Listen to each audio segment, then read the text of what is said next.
Good afternoon, everybody. Afternoon. How are you doing? Great. We've got a really unbelievably great program for you today. This obviously is Music 100 and Music 100A. I've got a couple of announcements. Then I'm going to turn it over to Lauren Metcha, and she'll introduce the artists. Just 3 announcements. The first one is this slide up here. You've been hearing about this several times this week, maybe a little bit late last week. It's all over the TV monitors in the buildings, which I know you're reading. This is a chance to have 2 free meals and tell the university's new president what you like or don't like about the university, what you'd like it to become, what your ideas are. Over at the conference center on Sunday for just a few hours in the middle of the day. Come at 10:15, have breakfast, talk, have lunch, talk, leave.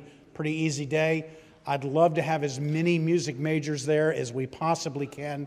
So please consider giving a few hours of your time on Sunday for 2 free meals. I mean, what could be better? Another announcement is that if you're in Music 100A, make sure you picked up your slip when you came in. If you didn't, is Peyton around? Okay. If you didn't have your slip, when Peyton comes in, I'll ask you to raise your hand and she'll make sure you get one. And then let me just say one more word. I have 6 students that are attending Music 100A that are not on the roll. And that means you got to get on the roll or you'll be here all semester and you won't get a grade in Music 100A. And you don't want to do that. So I'm going to read your names, and if you hear your name, that means you're not on the roll currently for Music 100A, and you need to go down to Margie Ziegler in the main office and fill out some late ad paperwork to get your name on the roll for Music 100A. And here are the names. Trevor Yarborough, Jackson Massillon, Yariz Ortiz, Tamia Starks, Bryce Stratton, and Michael Entway. If I read your name, you're not on the 100A roll, and you need to get on it, go see Margie Ziegler, and she'll give you some paperwork that will allow you to late add. And I'll be checking up on that at each 100A. 100A, we have class next Friday down in 006 with Mary Lorson. And now I'm going to just turn it over to Lauren Metcha, who's going to introduce these amazing guests that we have here today and tonight. So, Lauren.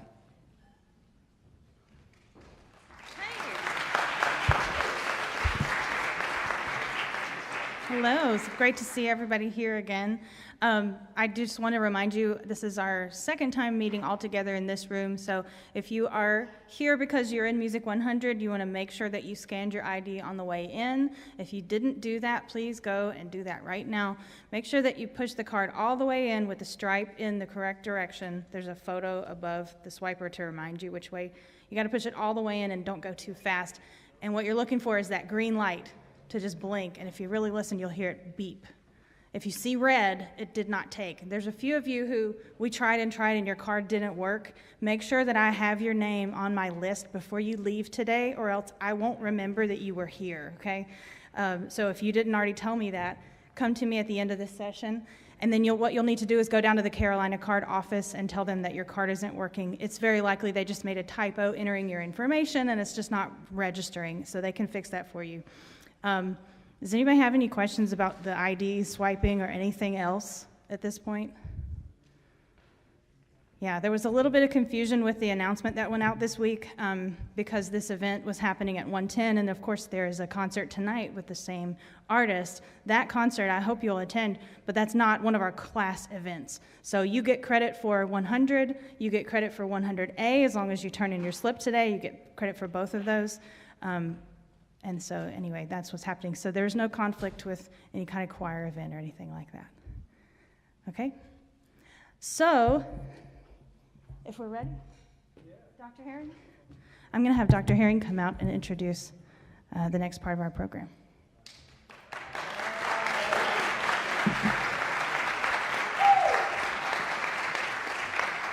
Hi, everyone. Thanks so much. We are so fortunate to have some incredible guests here for the Southern Exposure concert tonight, as well as this session. I have two introductions to make. First is the group Sandbox Percussion, which last year performed the 7 Pillars that you will hear at the Percussive Arts Society International Convention. The piece was Grammy nominated, and it was the talk of the convention last year. It really is a transformational piece to see and hear live, so you're really in for a treat for that if you'll come tonight. They're even going to play just a little bit of that piece for you at the end of this session. In addition, we have the composer of that piece, Andy Akiho, who is a U of SC alum. Go Cox, right on. Rome Prize winning composer, nominated for Grammy and Pulitzer Prize as well. He wrote this piece and has been working with Sandbox for years on getting it completed and getting the 7 Pillars project. So please help me welcome Sandbox Percussion and Andy Akiho.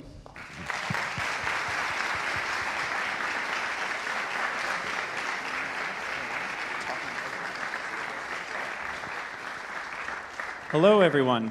Wow, it's so great to see all of you here. We're so happy to be here. We just kind of rolled in like 30 seconds ago, so we're super pumped to be here and to play a little bit of music for you all. My name is Victor. We're Sandbox Percussion. We're a quartet based out of Brooklyn, New York. This is the first time that we've ever been here, so we're really pumped to meet all of you. We have been a group now for probably like 10 or 11 years or so, and we started just coming out of school, from kind of the transition from undergrad to grad school. We met at the Yale School of Music, and chamber music, like you're going to see, percussion chamber music that we're going to do right now, was a big part of our curriculum when we were in school, and it was sort of the thing that we loved to do the most when we were in school, studying together as colleagues in school. So when we started the group, it was really just a sort of fun project. We were like, let's get together on the weekends and rehearse some music together, some pieces that we were really excited about, and see if we can sort of like build upon that love for playing chamber music. So that's just sort of a quick little bit about us, about Sandbox. I think this piece, 7 Pillars, has occupied a lot of our life in the past few years, and we're very happy about that. We work with lots of different composers and program lots of different concerts that sort of feature many different composers on the concert. But 7 Pillars is really a kind of unique one because it is an evening-length piece, and we have a chance to sort of just feature Andy's music in that one concert. So we're really loving this piece. I think maybe I'll pass it off to Andy now, and he'll talk a little bit more about it, maybe some of the music that we're going to hear right now. And yeah, thank you so much for having us.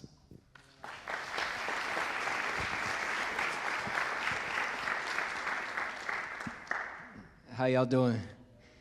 Hey, it's awesome being back here because the last time I really performed here as a student was on this stage.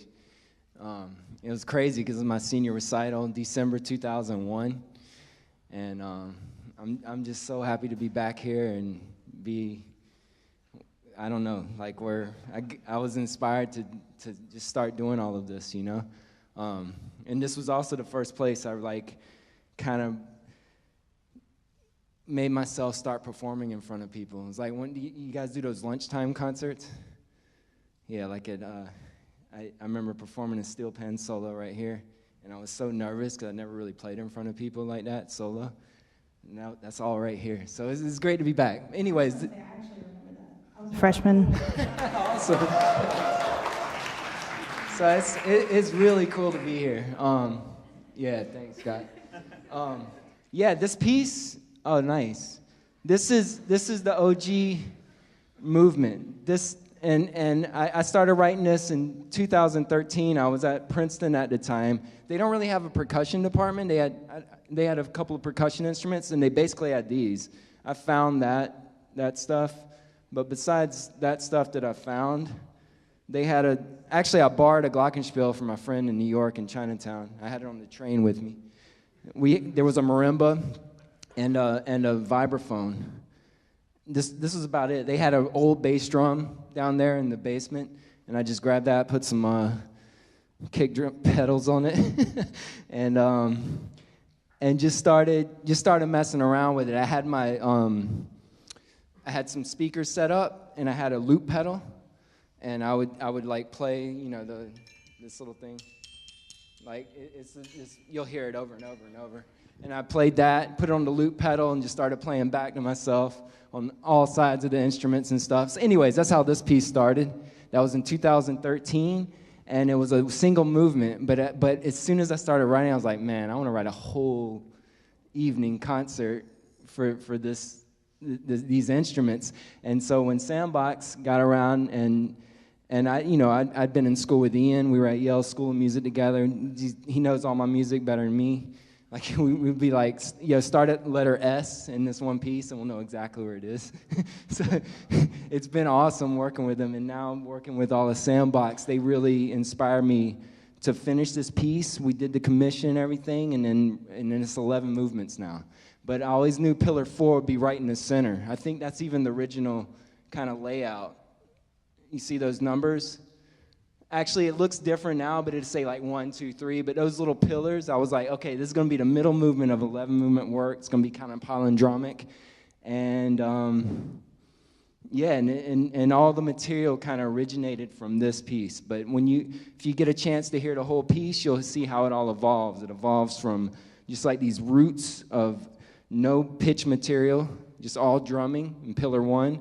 Then we start introducing one instrument at a time. And as that gets introduced, it becomes part of the ensemble. And then on the other half of Pillar 4 is like a palindrome of the same kind of structures and all that boring stuff. It doesn't matter. I just want you to enjoy them playing amazing and these phenomenal musicians. And I'm glad to hear your students are going to play some of this. It's intense. I hope you enjoy. This is Pillar 4. And then we'll see you tonight, too, right? Come out. All right, thanks.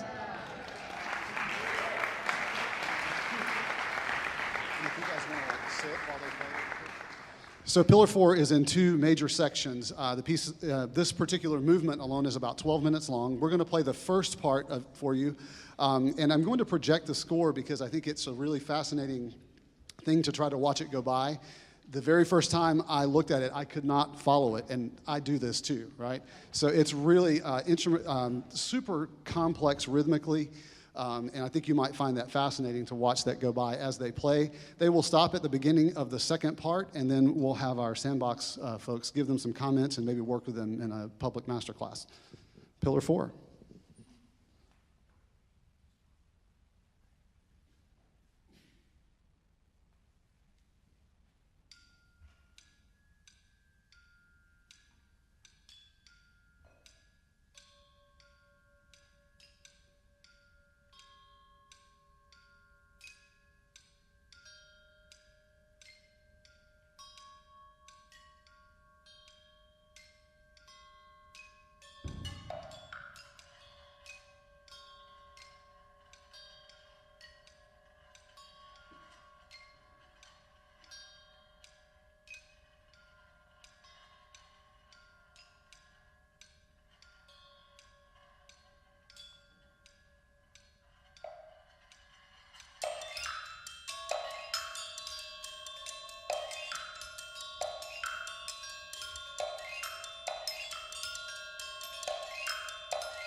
I'm going to turn it over to Sandbox, but I'd be remiss if I didn't tell you that's 3 weeks' work.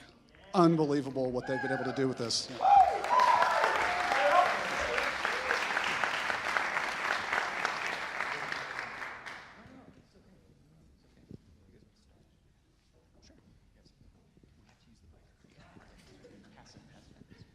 Yeah, amazing. I think that, well, first of all, I just want to say, like, congratulations, you know, like learning this piece, like getting up to this point. It's amazing. And you said 3 weeks? That's incredible. Yeah, I know. I mean, we definitely did not. I know, and like for us to be sitting right here, it's amazing. Really great work.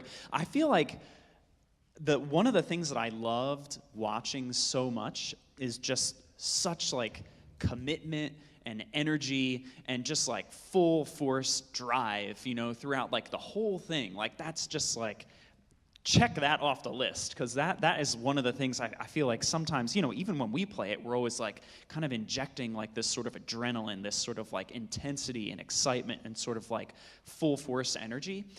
So props for that, because that really is like one of the very, very difficult things about well, all of Seven Pillars, but particularly Pillar 4. I wonder if maybe Andy can jump in and talk a little bit about kind of his feelings on that, because we have spent a lot of time working on all of Seven Pillars, but definitely this piece, Pillar 4, with Andy. This is the first movement that we learned as a quartet. I guess it was also the first movement that was written in Seven Pillars, so that's also why. But one of the things that we worked on a lot with Andy was just trying to find this sort of like freight train energy of just like really bringing the sound. You know, I think like one of the things that we love about Andy's music and find so inspiring about his composition in general is that it draws from like many, many different places, you know, so he's got like this incredible drumline background, steel pan background, you know, lots of different kinds of like world music and things like that, and that is all very like, it's very seen in his music, you know, like finding that amount of intensity and that energy. So I think that's really, really there. So congrats to that. That's first what I wanted to say. Maybe I'll let some of the other guys chime in too. Well, obviously echoing everything Vic said, I think it's really sounding spectacular. And what we can do now is like find those, because as Vic mentioned, there's a lot of moments for us to bring the heat inside this movement. And even when you get to the second half, it's like even more so of that kind of full-on like intensity. And so what became the challenge, and I think what we'll get to dive into here, is finding the moments where we can have quiet intensity. Things that are just like, whether it's through voicing differently, you know, bringing one person up and everyone else down, or just like searching for like, how can we still have this freight train of energy, but inside like a tiny capsule? And so I was wondering if we can maybe start by just finding a few moments to really explore that side of the spectrum. And actually, the very first one I was thinking, so there's that amazing moment, right, where the kick drum first comes in. I want that to be even more of a complete surprise. I mean, the four of you see it coming, you know it's going to happen, but everyone out here, that is like, the lights get turned on. And I think we can make that moment even more exciting by being as kind of like quiet and controlled moving up to it. Exactly, but can we take it from the top? I loved the energy at the beginning, but then even once the ostinato comes in, it's like, here we are. It's not Game of Thrones, it's Pillar 4. But and let's just see how contained we can make this, and then boom, that kick drum comes in and surprises everybody. Just to like put an image in your mind, I think one thing that we think about in the moment where the Game of Thrones thing comes in is this kind of like this like ticking clock, this machine that's just sort of whirring along. It's not this incredibly bombastic thing that's going to happen when you come in, but it's just this like very sort of, it's almost like a machine happening in a distance or something like that. So see if you can, whether you use that image or whatever image you want, but find something that gives us this energy, but just not at such a loud dynamic right from the beginning, okay?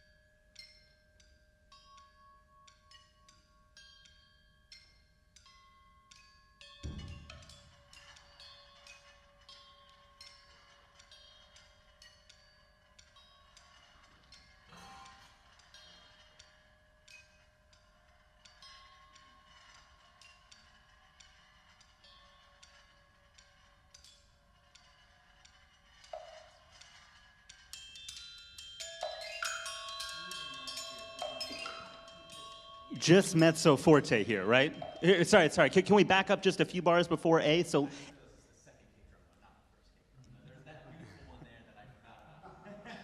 we're going to get more sound because more of us are entering, right? But we don't have to play louder. Let's still find this sort of quiet energy here so that, like what Johnny was saying, when we get to the next letter, letter B, we have such a surprise because we've been soft before. Is it possible to start with wherever's comfortable for you guys, maybe just a couple bars before A?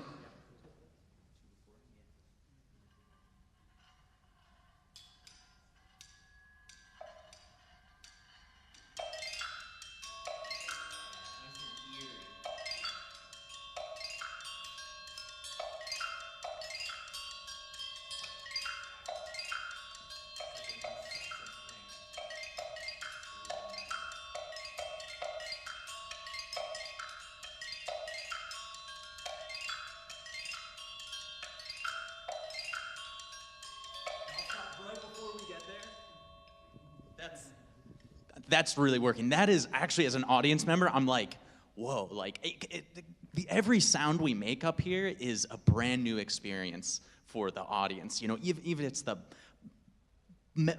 glass bottle, the metal pipe, these are all such like special things, and to approach them as such, like we're opening up the door, cracking it open into this world of color.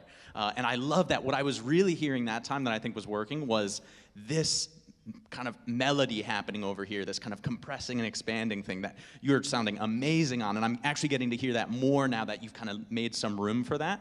So having your ears all over that and feeling like you're kind of the support for that, I think will really be working. Is that kind of what you were feeling in that as well? Excellent. Okay. And I was giving you some like little I was saying words to them up here while they play. That's something I like to do, is distract people while they're trying to perform. But yeah, like just, I feel like the more I can have adjectives in my head while I play, so I'm not thinking about all the technicalities of what I'm doing, that really helps me to kind of embody the spirit of a piece. And so this, like, how many times in a row do you play that boom, boom, boom, boom, boom, boom, boom, boom, boom? Yeah, it's a lot. I don't actually know how many either, but it's like, it goes on for minutes. And then it flips, exactly. And so, like, it's almost like, you know, like the inner workings of like a mad person or something like that. Like, just like obsessed with this phrase, obsessed with this phrase, obsessed with this phrase. And it's like, I kind of like that feeling inside of it. And yeah, you're repeating this thing in 9, and then, sorry, I'll let us do it one more time, and just like thinking about highlighting, voicing to the melody here, and then kaboom, we get into the next section. And one more thing. I just want to throw in one more thing for you. Sorry, what's your name? Daniel. Nice to meet you. So our part in the beginning here, it has to, you're doing an amazing job of making it look very easy, but the rhythms are crazy, and your poor partner over here is having to fit in these crazy notes all over the place. I think you will aid her just a little bit if you're able to show time a little bit with your motion, right? So how are you feeling this? We're feeling the quarter note. 1, 2, 3, 1. Just kidding. Remember, we had an argument at a master class about how to feel that first bar a few years ago. That's awesome. So just, here, let me just demonstrate. You can just show just a little bit of that quarter note feel, I think it will help.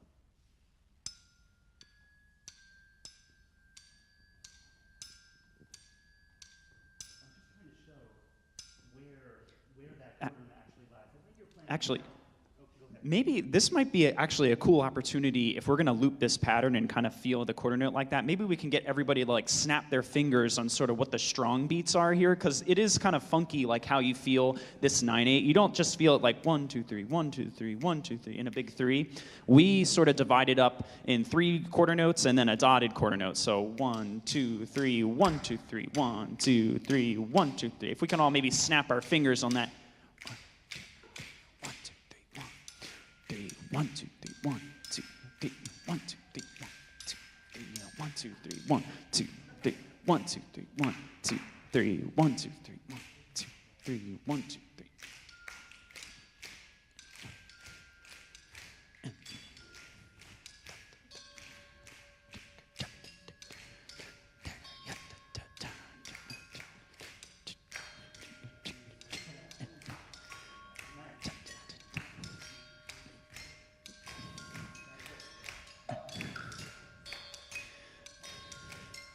Andy's so mean. There's so few downbeats in there. Come on. So actually, one of the interesting things that is happening in this music, and happens a lot in Seven Pillars, is we have this sort of expanding and contracting rhythm. So 9, 8, 7, 6, 5, 4, 2, 3, 3, 2, 1, and then back up to 9. I think that, I'll let them chat over there.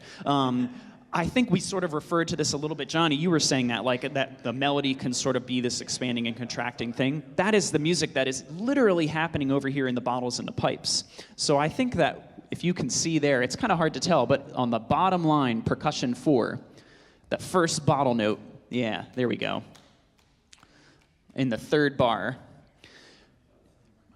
you can count 9 eighth notes. 1, 2, 3, 4, 5, 6, 7, 8, or 1, 2, 3, 4, 5, 6, so it's 8. So it starts at 8, and then we get 7, 6, 5, 4, and all the way down. If you see in bar 10, we have 1, and then it circles back around. So then the bottle and pipe part starts going back up to 9. So that's sort of a fun way to sort of track. I think we've even experimented as inside of all of those numbers, the sort of syncopations are really quite complicated. So there's sort of this idea. I play your part, and I've always thought like, I could just count 1, 2, 3, 4, 5, 6, 7, 8, 1, 2, 3, 4, 5, 6, 7, 1, 2, 3, 4, 5, 6, 1, 2, 3, 4, 4, 3, 2, 1. But like a little tricky. So it's tricky to do that, but there's this debate about how you can feel this kind of music. You can really feel it in this sort of like to the bar, or to the beats that are felt inside of that bar, or to the kind of number sequence that's happening. So I think like there's some fun things that we can do to sort of like highlight this very long phrase, how it starts really low with just one single bottle note, and then we get a pipe note, and eventually it gets very sort of dense at the top. So maybe like our playing can kind of reflect that, and then it comes back down on the other side and it gets very sparse again. Exactly the same thing happens here, starting at measure 21, and about 250 other times throughout this particular movement in various other people's parts. So that's an interesting way to kind of feel the music and also to phrase it. Okay. We had like all these like sidebars over here. Sorry, all this information. We can continue now into the finally arriving into this moment and see. Let's listen and think as an audience. If we were surprised by this moment when we get there, and we're all gonna, we can even give a number system or something of how surprised we were. Let's try and give us all 10 out of 10s here. All right. We could start from even just the entrance of the.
Excellent, very nice. And we've just arrived at, I give that a 10.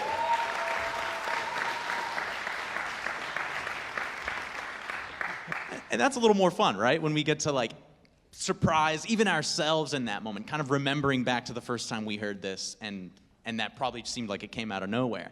And then here we have arrived. Honestly, all the the big stuff, it's incredibly difficult to play, and that's like A triple plus right now. So really, really nice job on that. Now we're just going to explore more of the bottom end. And this spot we just got to is another moment where I love, like, it turns into kind of like floating music for a second, a little less like more groove based, like in the bass drum and stuff like that. And now it kind of there's still some quarter notes happening, but other than that, it's like very big, long phrases happening. And so if we can really lean into that feeling of almost like black ice kind of moment, like, whoa, where's our footing here? And then boom, snap back into it with the bass drum again. So we got really in the weeds on how we feel that 9/8 and how we might be internally tapping our toes, so to speak. And I just want to throw an idea to the four of you as you're continuing to work on the piece, that in those moments where it's not exactly clear how you should feel the pulse, remember that oftentimes that is also not clear for the audience and is a cool effect that is purposefully written into the piece. So it becomes incredibly clear where to feel time when you come in and you go dee dee dee doo dee dee dee doo dee dee dee. Right, so that is a moment that we all experience as a big, almost cadence, because we feel like, oh, there's the time, right?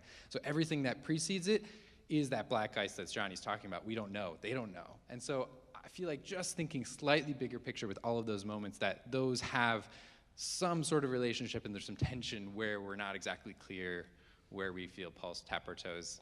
I think that can be as unclear as, you know, what key are we in, or where is tonic, those kinds of questions. Yeah, I know we got a couple minutes, right? Before they 15 minutes. And then how long is the second half? Oh no, 15 till we're done. Right, so they need to, all right, okay, cool. Yeah, I just want to hit a couple macro things. You know, cuz like this is all great, and I'm glad we got through the micro, because we got to think like that the whole time, but also you got to know your audience and the space you're in. So in a nice intimate room like this, you can get low, like Johnny's saying. You can get like, do that, tap, tap, tap, tap, tap, tap, but still play through it.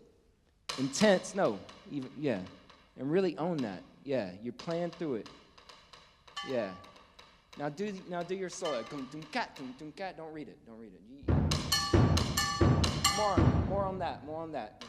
More. All right, now 5 times higher, because you got to present, you know. Yeah, like own it.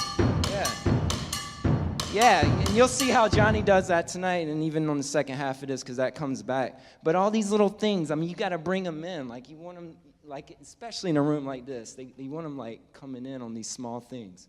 And then rock out, like go overboard, because it's not gonna hurt your ears. You're gonna be fine, and they're okay too. But it's like you gotta perform, because your butt's facing the audience. You're the back to the audience. So you gotta throw down. So you gotta look cool too, because that's part of it. You gotta perform. We're not just classical musicians. You guys gotta be rock stars. And they've owned that. You know what I mean? And because you're playing amazing, and you are. And now you can have the fun with it. Especially after 3 weeks. That's insane that you learned that. Now you gotta trick them into thinking you've been playing it for 3 years. You know what I mean? Like, you own this. You know what I mean? And then depending on the hall, depending on the space, you can even get quieter. I would say the space determines how quiet you get. You can always play way out. If people need to do this, it'll be okay. And y'all can do that in the concert. You can do this now. But the thing is know the space. If you got people that are this close, you can play really soft, but it still has to be intense, just as intense as loud as you're doing. And that's basically what they're saying, you know, because they living this. They can feel that internally, and I can tell y'all can feel it too. So just have fun with it, you know what I mean? Then if there's a little mistake in there or whatever, just have fun. And then just a tiny technical thing that I like to hear, like in an R&B group or a nice like backbeat where they're doing the rim shot or a little rim knock. I like when they're like, you're getting all those overtones. Like I always, or even when you're doing an orchestral triangle, you're trying to get every single overtone in an orchestral triangle. Do that with these too. There's a very sweet spot, even if you need to mark it with a Sharpie. That way it's consistent. That's one thing you want on those little wood blocks, the little snare drum knocks, all those. When you got a nice, consistent pocket, it feels good. It's more than you think out there. You know what I mean? It's like times 10, whether it's good or bad. You know? It's awesome, y'all. Cool. Nice. Well, we thought it would be cool if we could play the second half of the piece, if you guys don't mind, but we don't have anything. Do you mind if we borrow literally everything, like your sticks and your instruments?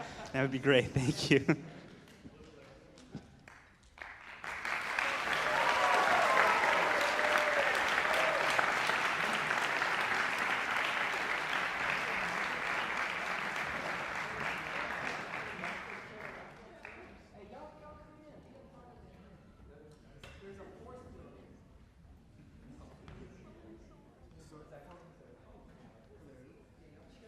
For any instrumentalist in the audience, can you imagine going and putting together a clarinet or an oboe or picking up a violin you've never played, and now I'm going to play a concert for you, stuff you've never played, sticks you've never played? This is going to be special.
Thank you so much.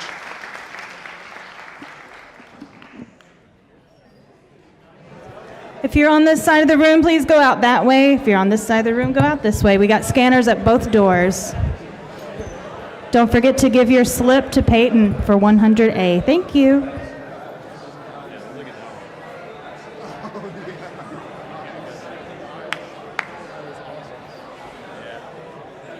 Great.